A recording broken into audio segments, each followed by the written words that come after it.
60,000 pelarian Syria di pergunungan Arsal di utara Lubnan kini berdepan cuaca sejuk melampau dan dijangka berterusan hingga hujung Februari. Meskipun mengharungi situasi sama setiap tahun, namun penghuni di kem-kem pelarian terpaksa bertahan dengan kelengkapan seadanya dan serba kekurangan. Keperitan itu bagaimanapun dirasai Majlis Perundingan Islam Malaysia MAPIM dan segera tampil memenuhi keperluan mereka agar kehangatan dapat sama-sama dirasai. Laporannya bersama wartawan Nazirah Syaringat di Arsal.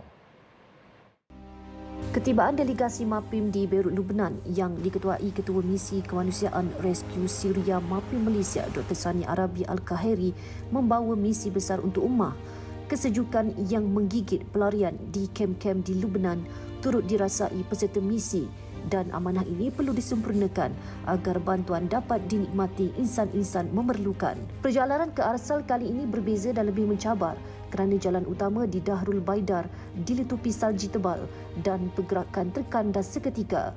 Baik, sekarang kita nak menuju ke Arsal, lokasi yang menempatkan pelarian Syria bersama dengan delegasi MAPIM yang ingin menghantar bantuan, tapi perjalanan agak mencabar.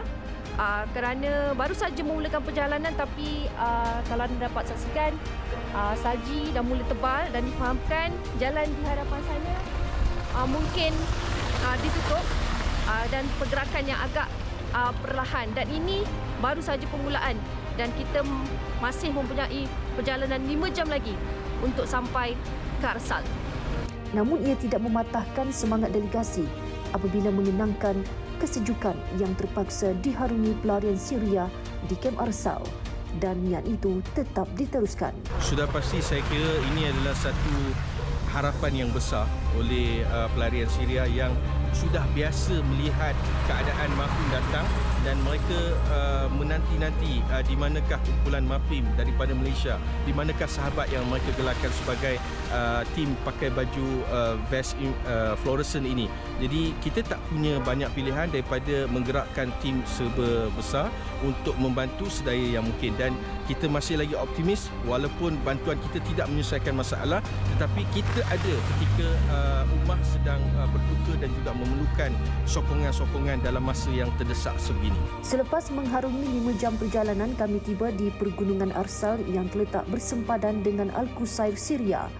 Arsal didiami kira-kira 50,000 rakyat Lubnan dan bilangannya lebih sedikit berbanding jumlah pelarian Syria di sini.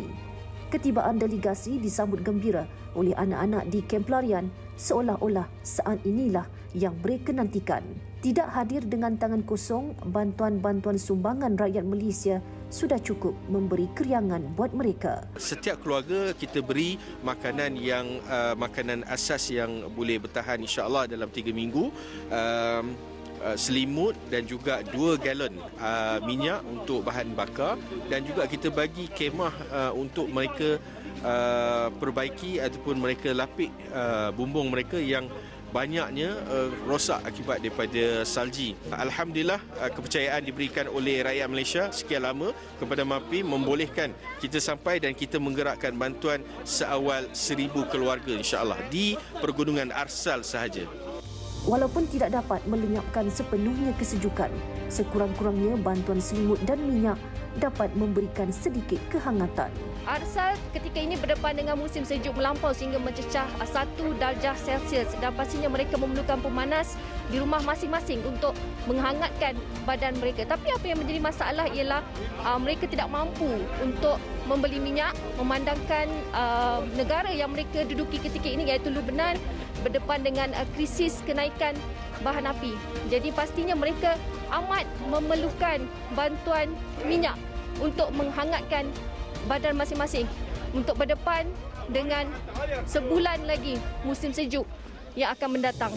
Jadi pastinya bantuan daripada masyarakat antarabangsa amatlah diperlukan untuk membantu mereka meneruskan kelangsungan hidup di musim sejuk ini. Bagi misi kali ini, MAPIM mengagihkan 1,000 set kelengkapan musim sejuk yang memanfaatkan 1,000 keluarga dan ia dibahagikan secara berperingkat mengikut kawasan di kem Arsal ini. Pengagihan dibuat secara tersusun berpandukan kepada data sedia ada selain penilaian terhadap keperluan mendesak pelarian. Sumbangan untuk Rescue Syria Mission MAPIM boleh disalurkan ke akaun maybank bernombor 5628 3463 6987 atau layari www.rayuansyria.com. Selain Arsal, bantuan akan turut diagihkan di penempatan kem-kem pelarian di Lembah Bikoh dan perancangan MAPIM akan datang adalah ke Syria dengan populasi pelarian di sana seramai 6 juta orang. Nazira Syaringat bersama juru kamera Mazian Seman, Arsal, Berita Al-Hijrah.